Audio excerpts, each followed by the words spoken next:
Today we will talk about how can you enable achievements notifications on your Samsung Health app. We're going to figure out the solution on how you can do that on your app. So all you have to do, you just go down, click here on my page down here. So when you click here on my page, it's going to take us to this list.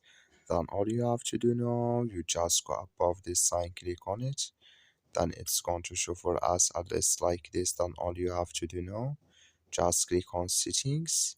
So then it's going to take you to this list here, and you go down, click here on notifications, and you come to this list here. Then you go down. So then all you have to do, you come to achievements here. You click in this sign, then like you see this color show for us. That's mean achievements notifications enabled with us now. That's all you have to do. Thank you for watching. Don't forget to support us by liking and subscribe.